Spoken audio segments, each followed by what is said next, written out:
श्री फतेहगढ़ साहिब की धरती ते शहीदी साका मनाउण दे लई इस वार संगतां दा ठाठा मारदा इकट्ठ पहुंचा है। कुछ ना कुछ तो बदलाव आया है। किसानी संघर्ष दीआं गल्लां भी हो रहीआं ने। पंजाब की धरती ते बदलाव देखण दे लई तुसीं नतमस्तक होण दे लई जा सकदे हो। श्री फतेहगढ़ साहिब विखे शहीदी जोड़ मेल चल रहा है। कल नूं आखिरी दिन है। परसों नूं निहंग सिंघां दे जौहर ने जिहड़े ओह तुसीं देख सकदे हो।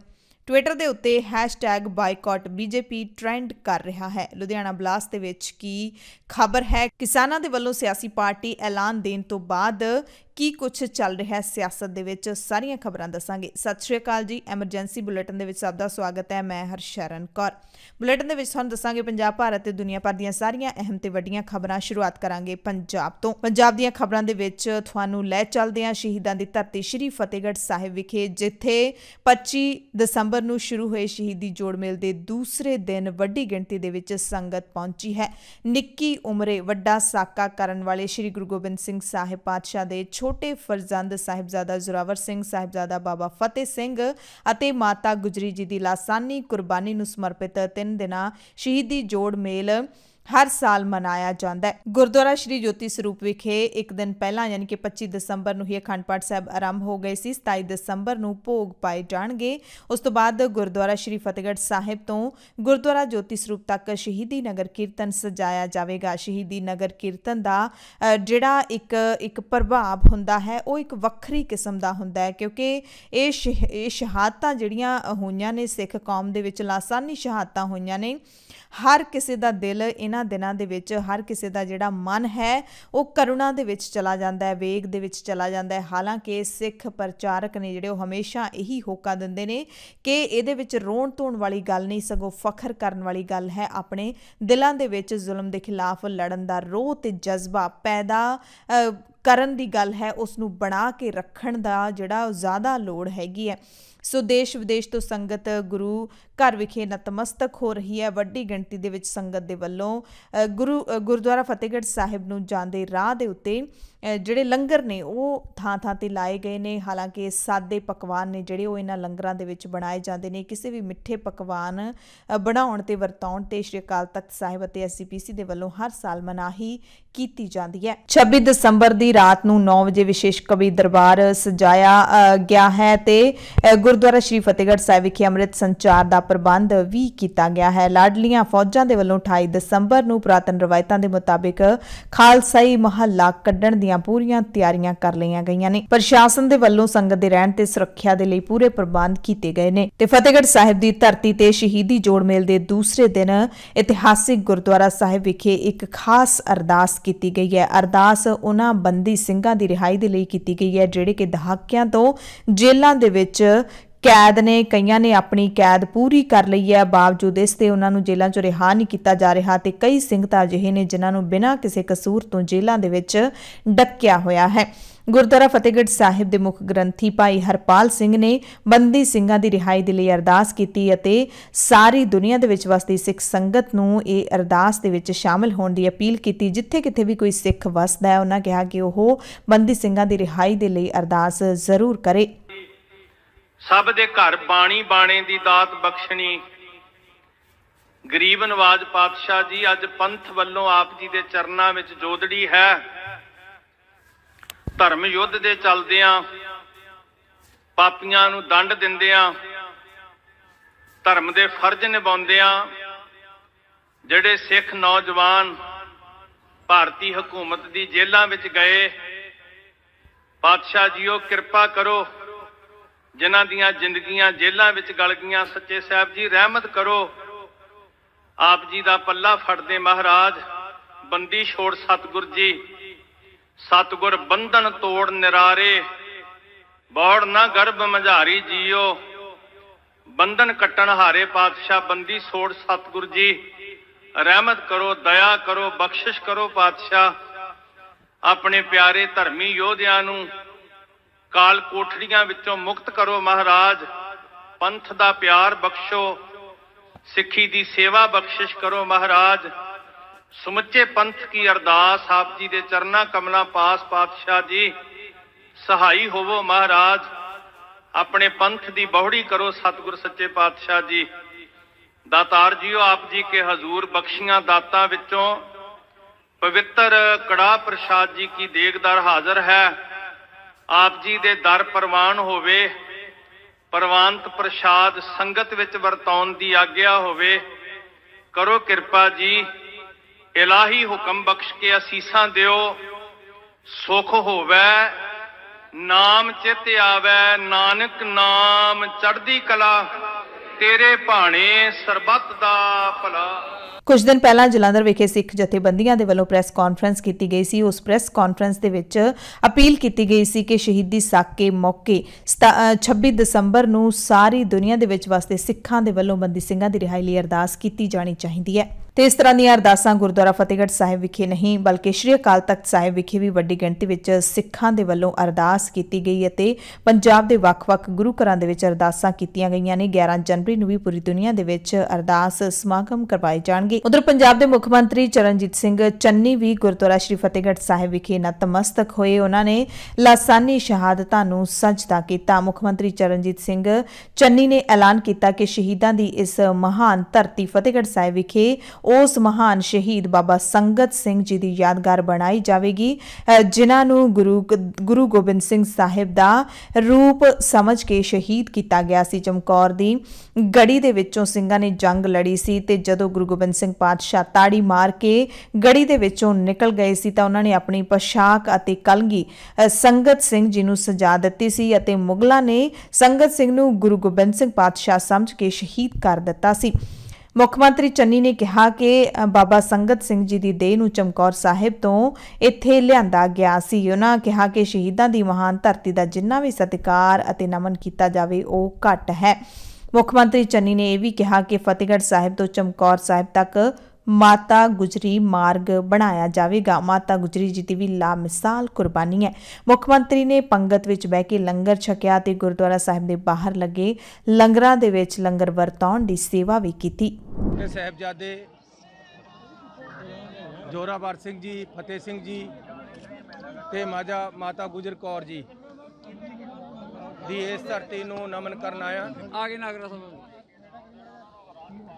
अपनी शरधा भेंट करन आया तो वो वास्ते गुरुद्वारा साहब के अंदर मत्था टेक के आए हैं।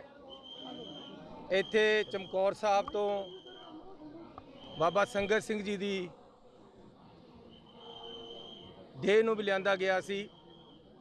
उहदे वास्ते असी इत्थे एक बाबा संगत सिंह जी के नाम से यादगार बनावांगे, जिन्हां नूं चमकौर साहब तो गुरु गोबिंद सिंह जी समझ के लिआंदा गया सी।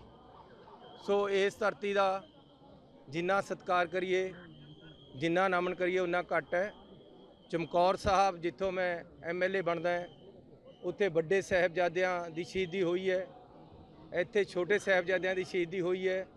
साडे दोनों थावां ते एक वड्डा रिश्ता है। इस करके असी फतेहगढ़ साहब चमकौर साहब नूं अगे हुशियारपुर वाली GT रोड ते इधर सरहंद वाली GT रोड नाल जोड़ के ਇਹਦਾ ਜਿਹੜਾ ਸਰਕਟ ਬਣੇਗਾ ਇਹ ਸੜਕ ਦਾ ਨਾਮ ਮਾਤਾ ਗੁਜਰ ਕੌਰ ਜੀ ਦੇ ਨਾਮ ਤੇ ਰੱਖਿਆ ਜਾਏਗਾ।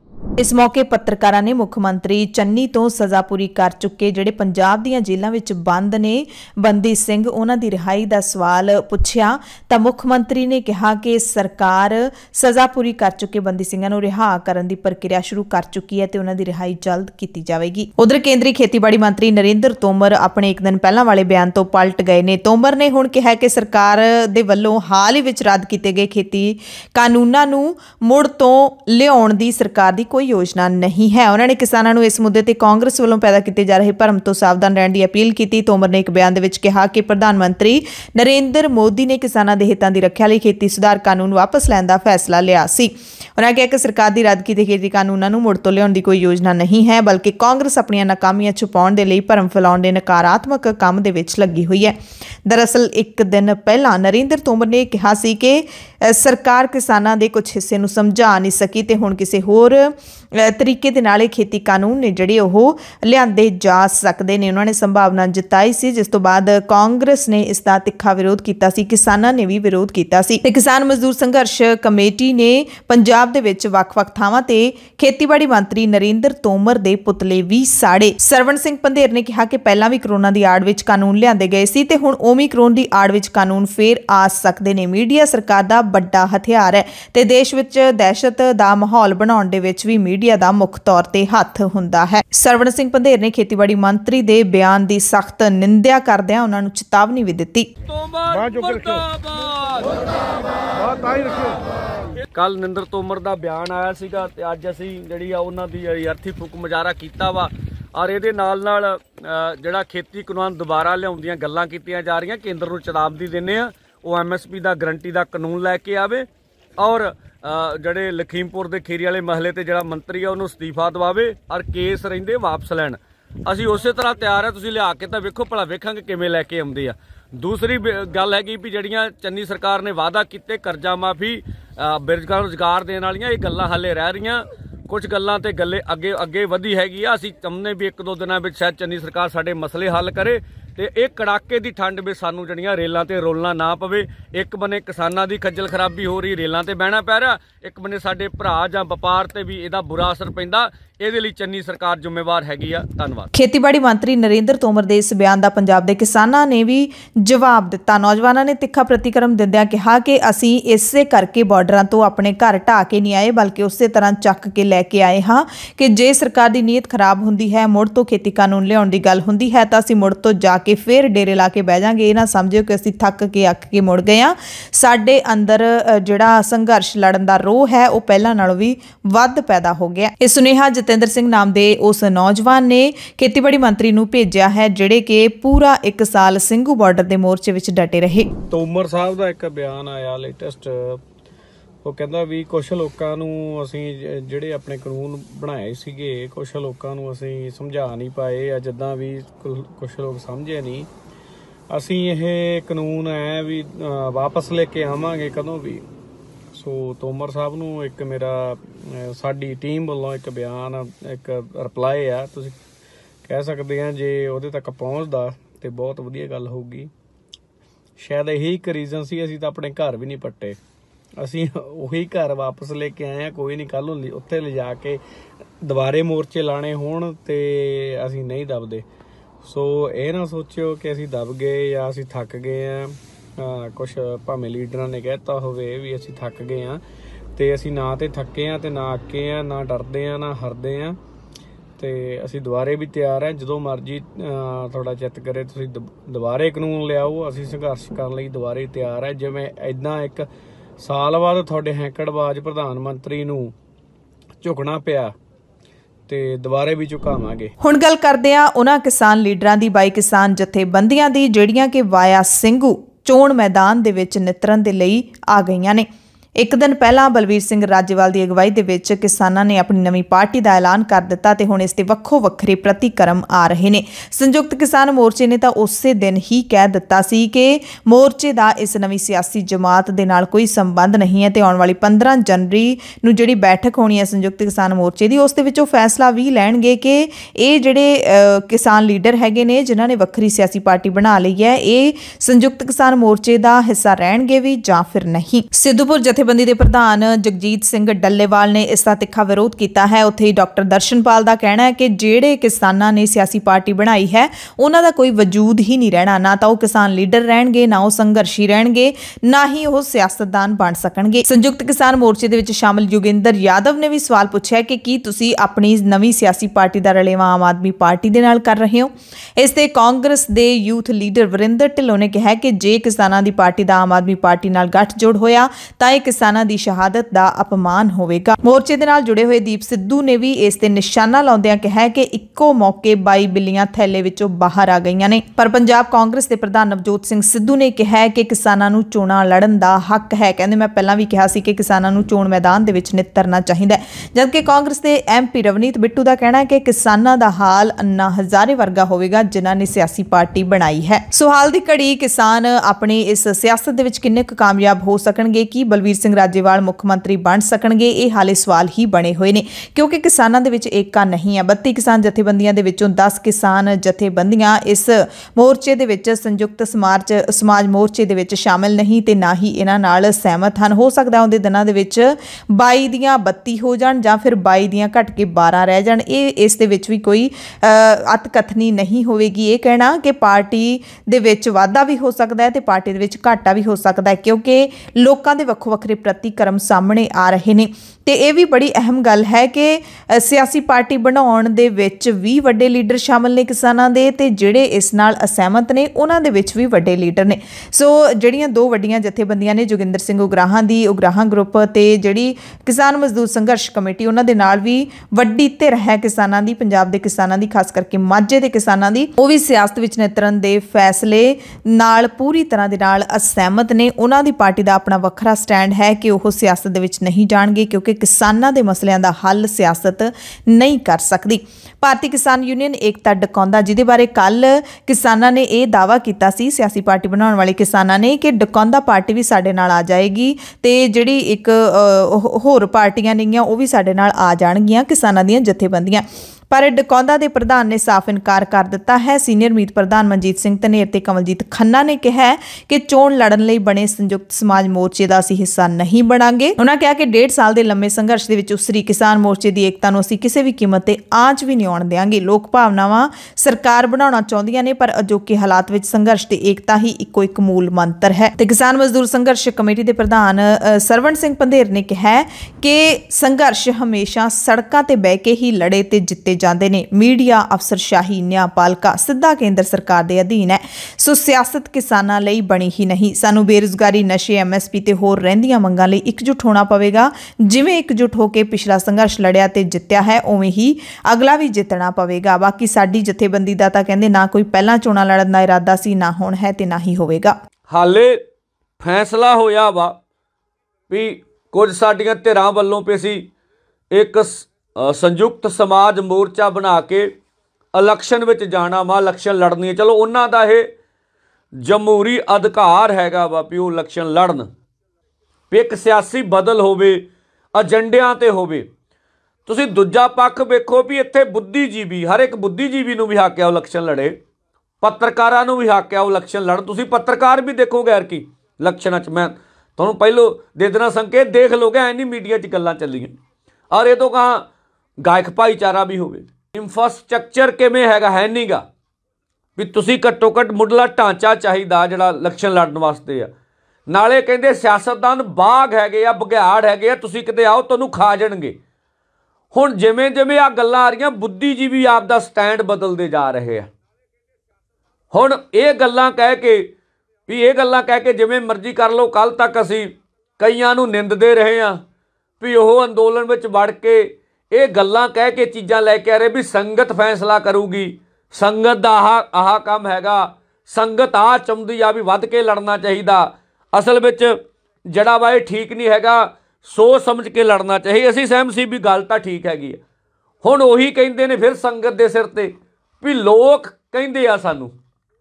ਹੁਣ ਸਵਾਲ ਠੀਕ ਹੈ, ਲੋਕਾਂ ਦੀ ਖਾਹਿਸ਼ ਵੀ ਹੋ ਸਕਦੀ ਆ, ਲੋਕ ਕਹਿੰਦੇ ਵੀ ਹੈਗੇ ਆ ਵੀ ਕਿਸਾਨ ਆਗੂਆਂ ਨੂੰ ਜਿਹੜਾ ਇਲੈਕਸ਼ਨ ਵਿੱਚ ਆਉਣਾ ਚਾਹੀਦਾ। ਇਹ ਸਧਾਰਨ ਬੰਦੇ ਦੀ ਖਾਹਿਸ਼ ਹੋ ਸਕਦੀ ਹੈ। ਹੁਣ ਸਵਾਲ ਤੇ ਹੈਗਾ ਵੀ ਜਿਹੜੇ ਸਮਝਦਾਰ ਆਗੂ ਨੇ, ਗਵਾਹੀ ਕਰਨ ਵਾਲੇ ਆਗੂ ਨੇ, ਉਹ ਕੀ ਸਮਝਦੇ ਨੇ ਇਲੈਕਸ਼ਨਾਂ 'ਚ ਆ ਕੇ ਜਿਹੜੇ ਮਸਲਿਆਂ ਦਾ ਹੱਲ ਅਸੀਂ ਕਰਨਾ ਚਾਹੁੰਦੇ ਹਾਂ, ਉਹ ਮਸਲਿਆਂ ਦਾ ਹੱਲ ਹੋ ਜਾਊਗਾ ਕਿ ਮਸਲੇ ਰੁੱਲ ਜਾਣਗੇ? ਕਿਉਂਕਿ ਉਦੋਂ ਬਾਅਦ ਜੇ ਲਹਿਰ ਨੂੰ ਸੱਟ ਤਾਂ ਵੱਜ ਗਈ, ਲਹਿਰ ਦਾ ਨੁਕਸਾਨ ਹੋ ਗਿਆ, ਅੱਡ ਛੱਡ ਦਿਓ। ਜੇ ਕੁਝ ਨਾ ਹੋਇਆ ਤਾਂ ਉਹ ਤੋਂ ਬਾਅਦ ਲੋਕ ਭਰੋਸਾ ਕਰਨਗੇ ਸਾਡੇ ਤੇ। ਹੁਣ ਹੀ ਕੁਝ ਸਿਆਸੀ ਪਾਰਟੀਆਂ ਕਹਿਣ ਡੇ ਵੀ ਤੁਹਾਡਾ ਮਨੋਰਥ ਆ, ਖਾਸ ਕਰਕੇ ਭਾਜਪਾ ਨੇ ਕਹਿਣਾ ਹੀ ਆ ਉਹ ਸਾਡੀ ਦੁਸ਼ਮਣ ਜਮਾਤ ਆ, ਵੀ ਤੁਸੀਂ ਤਾਂ ਇਸੇ ਕਰਕੇ ਆਏ ਸੀ। ਫਿਰ ਦੋਹਰੇ ਲੋਕ ਕਿਸੇ ਲਹਿਰ ਤੇ ਵਿਸ਼ਵਾਸ ਕਰਨਗੇ ਲਹਿਰ ਅੱਗੇ ਚੱਲੂਗੀ? ਇਹ ਸਵਾਲ ਹੈਗੇ ਅੱਜ ਦੀ ਡੇਟ ਵਿੱਚ ਸਾਡੇ ਸਾਹਮਣੇ। ਸੋ ਕਿਸਾਨਾਂ ਦੀ ਨਵੀਂ ਪਾਰਟੀ ਤੋਂ ਬਾਅਦ ਲੋਕਾਂ ਦੇ ਵੱਖੋ ਵੱਖਰੇ ਪ੍ਰਤੀਕਰਮ ਆ ਰਹੇ ਨੇ। ਸਾਡੇ ਬਹੁਤ ਸਾਰੇ ਦਰਸ਼ਕ ਨੇ ਜਿਹੜੇ ਉਹ ਇਸ ਗੱਲ ਦੇ ਨਾਲ ਸਹਿਮਤ ਨੇ। ਉਹਨਾਂ ਨੇ ਸਹਿਮਤੀ ਜਤਾਈ ਹੈ ਕਿ ਕਿਸਾਨਾਂ ਨੇ ਵਧੀਆ ਕੀਤਾ, ਪਰ ਇੱਕ ਜਿਹੜਾ ਧਿਰ ਇਹੋ ਜਿਹੀ ਵੀ ਹੈਗੀ ਹੈ ਲੋਕਾਂ ਦੀ ਜਿਹੜੇ ਕਿਸਾਨਾਂ ਦੇ ਸਿਆਸੀ ਪਾਰਟੀ ਬਣਾਉਣ ਤੇ ਸਹਿਮਤ ਨਹੀਂ, ਕਿਉਂਕਿ ਏਕਾ ਨਹੀਂ ਹੈ ਸਾਰੇ ਕਿਸਾਨਾਂ ਦੇ ਵਿੱਚ। ਏਕੇ ਤੋਂ ਬਿਨਾਂ ਛੋਟੀਆਂ ਛੋਟੀਆਂ ਪਾਰਟੀਆਂ ਨੂੰ ਆਖਿਰਕਾਰ ਕਿਸੇ ਨਾ ਕਿਸੇ ਰਵਾਇਤੀ ਪਾਰਟੀ ਦੇ ਨਾਲ ਗੱਠਜੋੜ ਤਾਂ ਕਰਨਾ ਹੀ ਪਵੇਗਾ। ਆਜ਼ਾਦ ਤਰੀਕੇ ਦੇ ਨਾਲ ਸਿਆਸਤ ਦੇ ਵਿੱਚ, ਸੱਤਾ ਦੇ ਵਿੱਚ ਸਰਕਾਰ ਬਣਾਉਣਾ ਕੋਈ ਸੌਖਾ ਨਹੀਂ ਹੈ, ਸੱਤਾ ਵਿੱਚ ਆਉਣਾ ਸੌਖਾ ਨਹੀਂ ਹੈ। ਸੋ ਵੱਖੋ ਵੱਖਰੇ ਪ੍ਰਤੀਕਰਮ ਨੇ। ਤੇ ਹੁਣ ਕਿਸਾਨਾਂ ਨੇ ਜਿਨ੍ਹਾਂ ਨੇ ਸੰਯੁਕਤ ਸਮਾਜ ਮੋਰਚਾ ਬਣਾਇਆ, ਉਹ ਕਿਹੜੀ ਪਾਰਟੀ ਨਾਲ ਗੱਠਜੋੜ ਕਰਨਗੇ, ਇਸ ਦੀ ਚਰਚਾ ਗਰਮ ਹੋ ਗਈ ਹੈ। ਆਮ ਆਦਮੀ ਪਾਰਟੀ ਦੇ ਨਾਲ ਤਾਂ ਬਹੁਤ ਹੀ ਜ਼ਿਆਦਾ ਗੱਠਜੋੜ ਕਰਨ ਦੀ ਚਰਚਾ ਚੱਲ ਰਹੀ ਹੈ। ਕਾਂਗਰਸ ਨਾਲ ਕਰਨਗੇ ਜਾਂ ਅਕਾਲੀ ਦਲ ਦੇ ਨਾਲ ਕਰਨਗੇ, ਕਿਉਂਕਿ ਬੀਜੇਪੀ ਦੇ ਨਾਲ ਕਰਨ ਦਾ ਹਾਲੇ ਤੱਕ ਤਾਂ ਸਵਾਲ ਪੈਦਾ ਨਹੀਂ ਹੁੰਦਾ। ਆਉਂਦੇ ਦਿਨਾਂ ਦੇ ਵਿੱਚ ਕੀ ਹੋ ਸਕਦਾ ਕੁਝ ਨਹੀਂ ਕਿਹਾ ਜਾ ਸਕਦਾ। ਸੋਸ਼ਲ ਮੀਡੀਆ ਤੇ ਉੱਤੇ ਸ਼ਮੀਲ ਦੀ ਵਾਲ ਤੇ ਲਿਖੀ ਇੱਕ ਪੋਸਟ ਹੈ ਜਿਹੜੀ ਉਹ ਵੀ ਕਾਫੀ ਵਾਇਰਲ ਹੋ ਰਹੀ ਹੈ, ਜਿਸ ਨੂੰ ਵੱਡੀ ਗਿਣਤੀ ਦੇ ਵਿੱਚ ਲੋਕ ਸਾਂਝਾ ਕਰ ਰਹੇ ਨੇ। ਉਹਨਾਂ ਲਿਖਿਆ ਕਿ ਕਿਸਾਨ ਗਰੁੱਪਾਂ ਦਾ ਚੋਣਾਂ ਲੜਨ ਦਾ ਪਲਾਨ ਬਹੁਤ ਖਤਰੇ ਤੇ ਲਾਲਸਾ ਵਾਲਾ ਹੈ। ਮੂਰਖਾਨਾ ਹੱਦ ਤੱਕ ਲਾਲਸਾ ਝਲਕ ਰਹੀ ਹੈ। ਕਹਿੰਦੇ ਕਿਸਾਨ ਲੀਡਰਾਂ ਦੀ ਜੋ ਇੱਜ਼ਤ ਪਿਛਲੇ ਸਮੇਂ 'ਚ ਬਣੀ ਹੈ ਉਸ ਨੂੰ ਉਹ ਚੰਦ ਦਿਨਾਂ ਵਿੱਚ ਮਿੱਟੀ 'ਚ ਮਿਲਾ ਲੈਣਗੇ।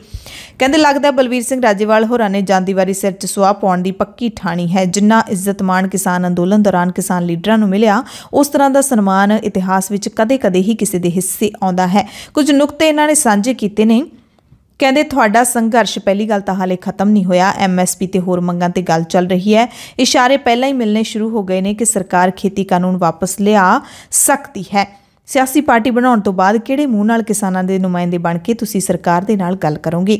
ਦੂਸਰਾ ਉਹਨਾਂ ਨੇ ਨੁਕਤਾ ਦਿੱਤਾ ਹੈ ਕਿ ਹਰ ਅੰਦੋਲਨ ਦੇ ਵਿੱਚੋਂ ਸਿਆਸੀ ਲੋਕ ਵੀ ਨਿਕਲਦੇ ਨੇ। ਜੇ ਕੁਝ ਲੋਕ ਕਿਸਾਨ ਜਥੇਬੰਦੀਆਂ ਨੂੰ ਛੱਡ ਕੇ ਸਿਆਸਤ ਵਿੱਚ ਚਲੇ ਜਾਂਦੇ ਨੇ ਤਾਂ ਇਸ ਨਾਲ ਕਿਸੇ ਨੂੰ ਕੋਈ ਸਮੱਸਿਆ ਨਹੀਂ ਸੀ ਹੋਣੀ, ਪਰ ਹੁਣੇ ਹੀ ਤੁਹਾਡਾ ਅੰਦੋਲਨ ਖਤਮ ਹੋਇਆ, ਹੁਣੇ ਤੁਸੀਂ ਪਾਰਟੀ ਬਣਾਉਣ ਦੇ ਰਾਹ ਤੁਰ ਪਏ ਹੋ, ਖਤਮ ਵੀ ਨਹੀਂ ਹੋਇਆ, ਸਸਪੈਂਡ ਹੋਇਆ। ਇੱਕ ਨੁਕਤਾ ਉਹਨਾਂ ਨੇ ਇਹ ਵੀ ਲਿਖਿਆ ਹੈ ਕਿ ਮੋਦੀ ਤੇ ਅਮਿਤ ਸ਼ਾਹ ਦੀ ਵੰਡੋ ਤੇ ਰਾਜ ਕਰੋ ਦੀ ਨੀਤੀ ਨੇ ਵੀ ਆਪਣੇ ਰੰਗ ਦਿਖਾਉਣੇ ਸ਼ੁਰੂ ਕਰ ਦਿੱਤੇ ਨੇ। ਇੱਕ ਪਾਸੇ ਪੰਜਾਬ 'ਚ ਗਰਮ ਖਿਆਲੀ ਸਿੱਖ ਸਿਆਸਤ ਨੂੰ ਸ਼ਹਿ ਦੇ ਕੇ ਡਰ ਦਾ ਮਾਹੌਲ ਪੈਦਾ ਕਰਕੇ ਪੰਜਾਬ ਦੇ ਹਿੰਦੂ ਵੋਟਰਾਂ ਨੂੰ ਇੱਕ ਪਾਸੇ ਇਕੱਠਾ ਕਰਨਾ ਹੈ, ਦੂਸਰੇ ਪਾਸੇ ਬਾਕੀ ਵੋਟਾਂ ਨੂੰ ਕਈ ਹਿੱਸਿਆਂ ਦੇ ਵਿੱਚ ਵੰਡਣਾ ਹੈ। ਅਜਿਹੇ ਮਾਹੌਲ ਵਿੱਚ ਕਿਸਾਨ ਲੀਡਰਾਂ ਦਾ ਆਪਣੀ ਪਾਰਟੀ ਬਣਾਉਣਾ ਸਿੱਧੇ ਤੌਰ ਤੇ ਮੋਦੀ ਅਮਿਤ ਸ਼ਾਹ ਦੀ ਚਾਲ 'ਚ ਫਸਣਾ ਹੋਵੇਗਾ। ਜਿਸ ਮੋਦੀ ਨੂੰ ਉਹ ਦਿੱਲੀ ਵਿੱਚ ਬੜੀ ਸ਼ਾਨ ਨਾਲ ਹਰਾ ਕੇ ਆਏ ਨੇ, ਉਸੇ ਮੋਦੀ ਨੂੰ ਪੰਜਾਬ 'ਚ ਜਿਤਾਉਣ ਦਾ ਕਾਰਨ ਬਣਨਗੇ। ਸੋ ਇਸ ਤਰ੍ਹਾਂ ਦੇ ਹੋਰ ਵੀ ਬਹੁਤ ਸਾਰੇ ਨੁਕਤੇ ਨੇ ਜਿਹੜੇ ਉਹਨਾਂ ਨੇ ਦਿੱਤੇ ਨੇ। ਹਾਲੇ 3 ਦਿਨ ਪਹਿਲਾਂ ਹੀ ਕਿਸਾਨ ਦਿਵਸ ਲੰਘ ਕੇ ਗਿਆ ਹੈ, ਪਰ ਪੰਜਾਬ ਦੇ ਵਿੱਚੋਂ ਖੁਦਕੁਸ਼ੀ ਦੀਆਂ ਖਬਰਾਂ ਨਹੀਂ ਰੁਕ ਰਹੀਆਂ। ਹਲਕਾ ਸਰਦੂਲਗੜ੍ਹ ਦੇ ਪਿੰਡ ਰਾਮਾਨੰਦੀ ਦੇ ਕਿਸਾਨ ਕਰਮਜੀਤ ਸਿੰਘ, ਉਮਰ 47 ਸਾਲ ਸੀ, ਉਸਨੇ ਆਰਥਿਕ ਤੰਗੀ ਕਰਕੇ ਖੁਦਕੁਸ਼ੀ ਕਰ ਲਈ ਹੈ।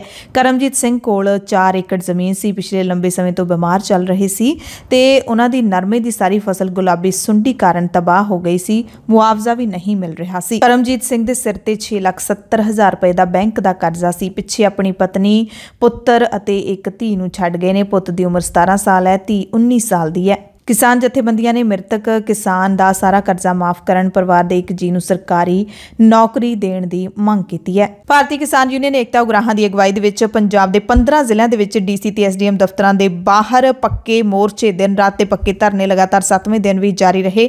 ਐਤਵਾਰ ਦੇ ਧਰਨਿਆਂ ਦੀ ਸ਼ੁਰੂਆਤ ਸਾਮਰਾਜ ਵਿਰੋਧੀ ਜਾਨ ਹੂਲਵੀਂ ਲੜਾਈ ਵਿੱਚ ਮਿੱਥ ਕੇ ਅੰਗਰੇਜ਼ਾਂ ਦੇ ਨਾਲ ਸਿੱਧੇ ਮੱਥੇ ਟੱਕਰਨ ਵਾਲੇ ਤੇ ਫਿਰ ਹੱਸ ਕੇ ਜਾਨ ਵਾਰਨ ਵਾਲੇ ਸਿਰਲੱਥ ਯੋਧੇ ਸ਼ਹੀਦ ਊਧਮ ਸਿੰਘ ਦਾ ਸ਼ਹੀਦੀ ਦਿਹਾੜਾ ਮਨਾਉਣ ਦੇ ਨਾਲ ਕੀਤੀ ਗਈ।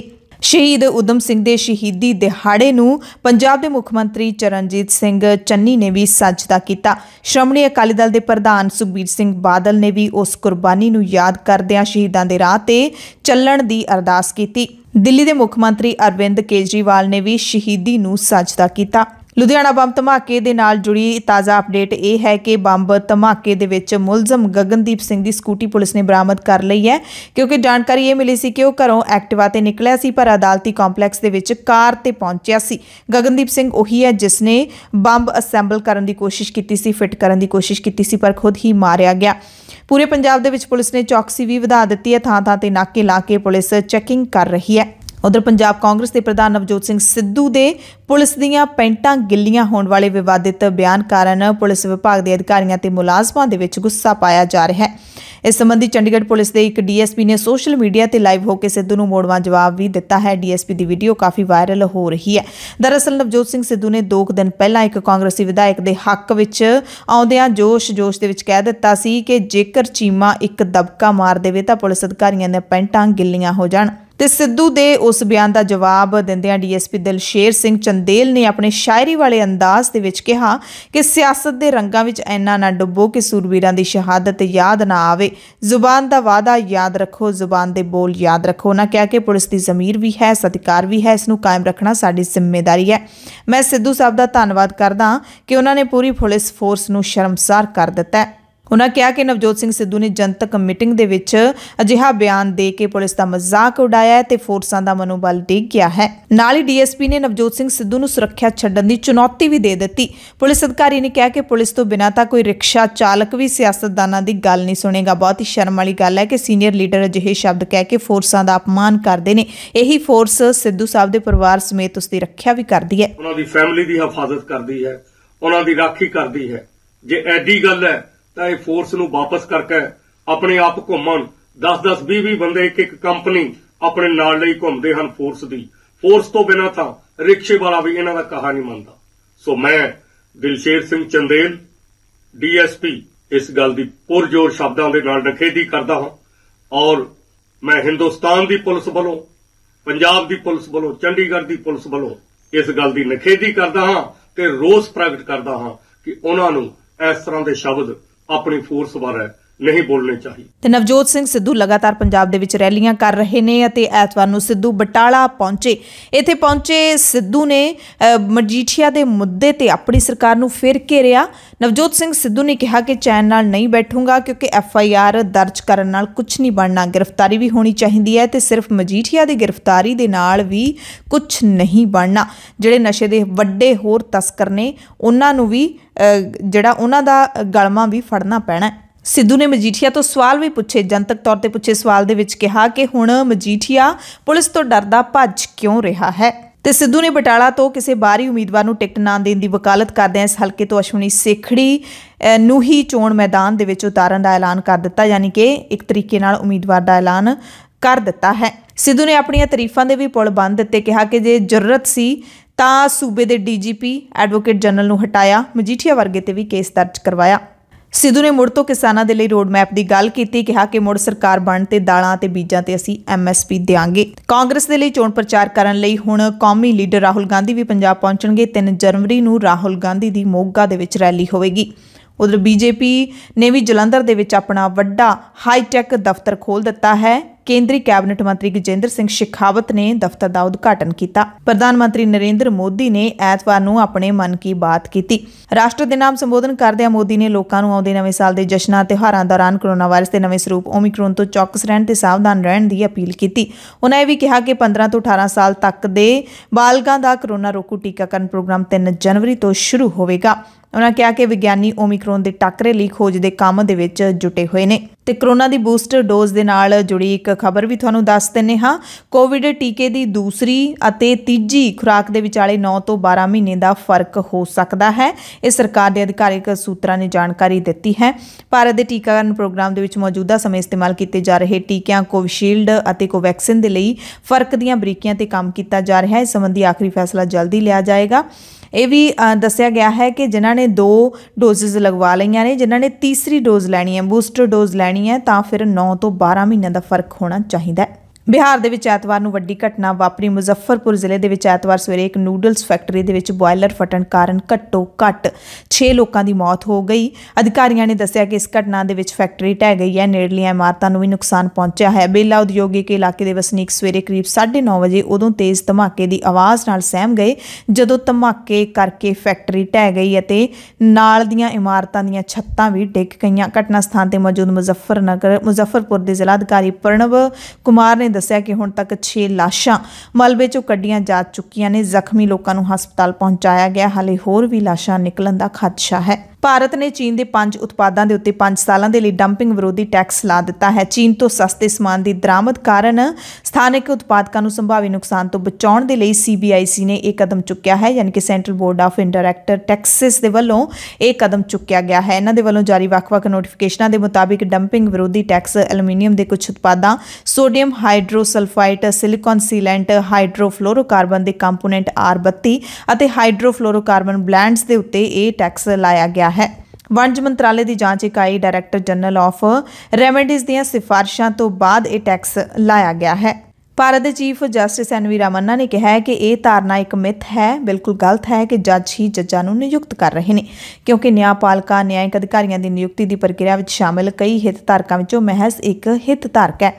CJI ਨੇ ਕਿਹਾ ਕਿ ਹਾਲ ਦੇ ਦਿਨਾਂ ਵਿੱਚ ਨਿਆਇਕ ਅਧਿਕਾਰੀਆਂ ਤੇ ਸਰੀਰਕ ਹਮਲੇ ਵਧੇ ਨੇ। ਕਈ ਵਾਰੀ ਹੱਕ ਵਿੱਚ ਫੈਸਲਾ ਨਾ ਆਉਣ ਕਰਕੇ ਕੁਝ ਧਿਰਾਂ ਪ੍ਰਿੰਟ ਤੇ ਸੋਸ਼ਲ ਮੀਡੀਆ ਤੇ ਜੱਜਾਂ ਖਿਲਾਫ ਮੁਹਿੰਮ ਚਲਾਉਂਦੀਆਂ ਨੇ। ਇਹ ਹਮਲੇ ਸਪਾਂਸਰਡ ਤੇ ਸਮਕਾਲੀ ਮਹਿਸੂਸ ਹੁੰਦੇ ਨੇ ਤੇ ਇਨੀ ਦਿਨੀ ਜੱਜ ਖੁਦ ਜੱਜਾਂ ਦੀ ਨਿਯੁਕਤੀ ਕਰ ਰਹੇ ਨੇ। ਇਸ ਵਰਗੇ ਜੁਮਲਿਆਂ ਨੂੰ ਦੁਹਰਾਉਣ ਦਾ ਰੁਝਾਨ ਹੈ, ਪਰ ਇਹ ਸਿਰਫ ਇਲਜ਼ਾਮ ਤਰਾਸ਼ੀਆਂ ਨੇ। ਵਿਦੇਸ਼ ਦੀ ਸਭ ਤੋਂ ਵੱਡੀ ਖਬਰ ਇਹੀ ਹੈ ਕਿ ਨਸਲੀ ਭੇਦਭਾਵ ਨਾਲ ਲੜਨ ਦੇ ਲਈ ਨੋਬਲ ਸ਼ਾਂਤੀ ਪੁਰਸਕਾਰ ਹਾਸਲ ਕਰਨ ਵਾਲੇ ਦੱਖਣੀ ਅਫਰੀਕਾ ਦੇ ਰੰਗ ਭੇਦ ਸੰਘਰਸ਼ ਦੇ ਪ੍ਰਤੀਕ ਆਰਚ ਬਿਸ਼ਪ ਡੈਸਮੰਡ ਟੁਟੂ ਦਾ ਦੇਹਾਂਤ ਹੋ ਗਿਆ। ਉਹਨਾਂ ਦੀ ਉਮਰ 90 ਸਾਲਾਂ ਦੀ ਸੀ। ਦੱਖਣੀ ਅਫਰੀਕਾ ਦੇ ਰਾਸ਼ਟਰਪਤੀ ਸਿਰਲ ਰਾਮਾਫੋਸਾ ਨੇ ਐਲਾਨ ਕੀਤਾ ਹੈ ਕਿ ਟੁਟੂ ਦਾ ਐਤਵਾਰ ਤੜਕੇ ਕੇਪ ਟਾਊਨ ਦੇ ਵਿੱਚ ਦੇਹਾਂਤ ਹੋ ਗਿਆ। ਨੋਬਲ ਸ਼ਾਂਤੀ ਪੁਰਸਕਾਰ ਹਾਸਲ ਕਰਨ ਵਾਲੇ ਉਹ ਆਖਰੀ ਜਿਉਂਦੇ ਦੱਖਣੀ ਅਫਰੀਕੀ ਸਨ। ਕੁਝ ਸਮਾਂ ਪਹਿਲਾਂ TB ਨੂੰ ਮਾਤ ਦੇ ਚੁੱਕੇ ਟੁਟੂ ਨੇ 1997 ਦੇ ਵਿੱਚ ਗਦੂਦਾਂ ਦੇ ਕੈਂਸਰ ਦੀ ਸਰਜਰੀ ਕਰਵਾਈ ਸੀ। ਹਾਲ ਹੀ ਦੇ ਸਾਲਾਂ ਦੇ ਵਿੱਚ ਉਹਨਾਂ ਨੂੰ ਵੱਖ-ਵੱਖ ਬਿਮਾਰੀਆਂ ਕਰਕੇ ਹਸਪਤਾਲ ਦੇ ਵਿੱਚ ਦਾਖਲ ਕਰਵਾਇਆ ਗਿਆ ਸੀ। ਟੁਟੂ ਦੀ ਮੌਤ ਤੇ ਭਾਰਤ ਦੇ ਪ੍ਰਧਾਨ ਮੰਤਰੀ ਨਰਿੰਦਰ ਮੋਦੀ, ਕਾਂਗਰਸ ਲੀਡਰ ਰਾਹੁਲ ਗਾਂਧੀ, ਅਧਿਆਤਮਿਕ ਲੀਡਰ ਦਲਾਈ ਲਾਮਾ ਸਣੇ ਦੁਨੀਆ ਭਰ ਦੇ ਲੀਡਰਾਂ ਨੇ ਅਫਸੋਸ ਜ਼ਾਹਿਰ ਕਰਦਿਆਂ ਉਹਨਾਂ ਨੂੰ ਸ਼ਰਧਾਂਜਲੀ ਭੇਂਟ ਕੀਤੀ ਹੈ। ਖੁਸ਼ ਮਿਜ਼ਾਜ ਡੈਸਮੰਡ ਟੁਟੂ ਦੱਖਣੀ ਅਫਰੀਕਾ ਦੇ ਮੁੱਖ ਪਾਦਰੀ ਸਨ। ਉਹਨਾਂ ਦੀ ਵੱਖਰੀ ਸ਼ਖਸੀਅਤ ਨੇ ਦੁਨੀਆ ਭਰ ਦੇ ਦੋਸਤਾਂ ਅਤੇ ਪ੍ਰਸ਼ੰਸਕਾਂ ਦਾ ਦਿਲ ਜਿੱਤਿਆ ਸੀ। ਇੱਕ ਹਾਈ ਪ੍ਰੋਫਾਈਲ ਸਿਆਹ ਫਾਰਮ ਪਾਦਰੀ ਦੇ ਰੂਪ ਦੇ ਵਿੱਚ ਉਹ ਗੋਰਿਆਂ ਦੇ ਘੱਟ ਗਿਣਤੀ ਸ਼ਾਸਨ ਖਿਲਾਫ ਸੰਘਰਸ਼ ਦੇ ਵਿੱਚ ਸ਼ਾਮਲ ਸਨ। ਉਹ ਹਮੇਸ਼ਾ ਇਸ ਗੱਲ ਦੇ ਉੱਤੇ ਜ਼ੋਰ ਦਿੰਦੇ ਸੀ ਕਿ ਉਹਨਾਂ ਦੇ ਇਰਾਦੇ ਧਾਰਮਿਕ ਹਨ, ਸਿਆਸੀ ਨਹੀਂ। ਐਮਰਜੈਂਸੀ ਬੁਲੇਟਿਨ ਦੇਖਣ ਵਾਲੇ ਸਾਡੇ ਸਾਰੇ ਦਰਸ਼ਕਾਂ ਦਾ ਧੰਨਵਾਦ।